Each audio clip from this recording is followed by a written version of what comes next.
This video is going to introduce us to the initial ideas that you need to know for counting methods. The one we're going to focus on is known as the multiplication principle, or as I like to call it, the task method. The idea behind the task method is that if you have a certain counting question and you can split it up into different tasks, as long as you know how many options there are for each task, that will give you your total number of possibilities. The most important part of using this method is figuring out what the different tasks are in your different problems. Typically, once you have that, the number that goes to each task is fairly straightforward. Let's look at a few examples. So here is a very typical example.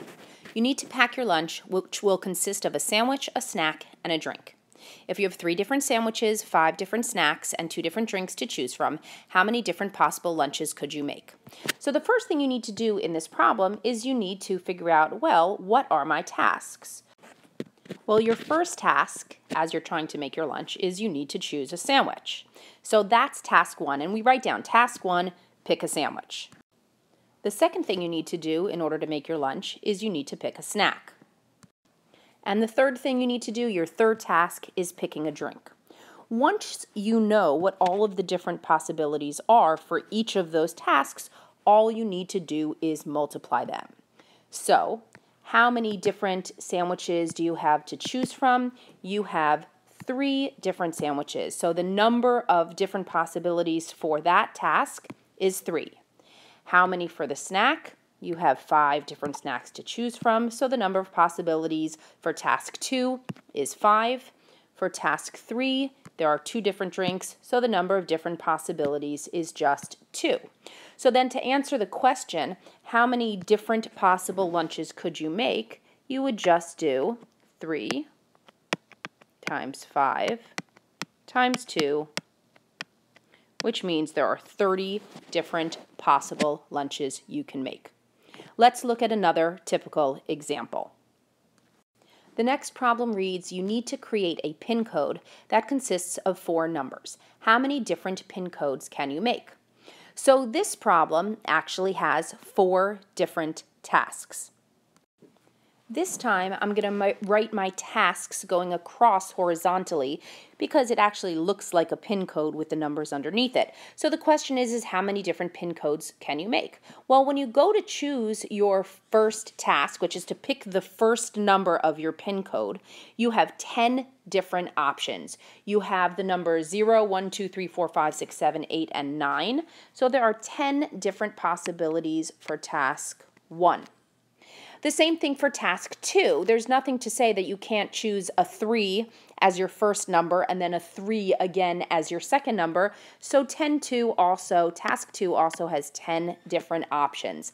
The same for task 3 and the same for task 4.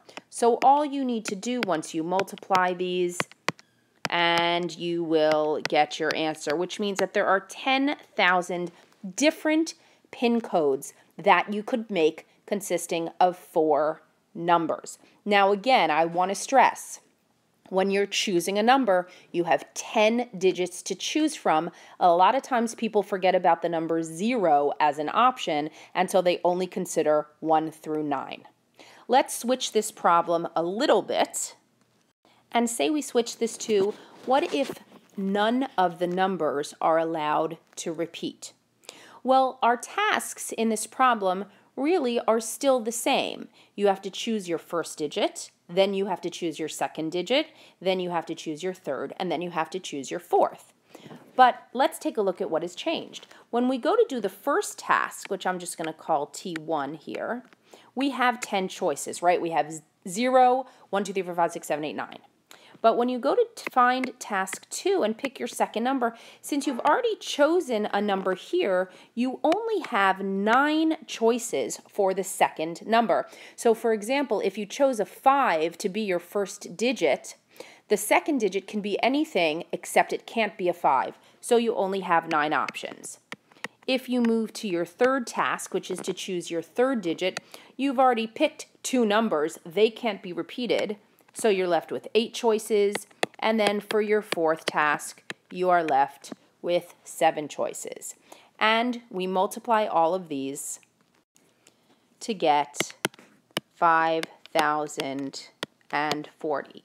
Look at the difference here, by the way, between allowing repetition and not allowing repetition. You have almost twice as many different possible PIN codes when you can use whatever numbers you want as many times as you want. But once you try to eliminate all of the repetitions, you cut that number almost directly in half.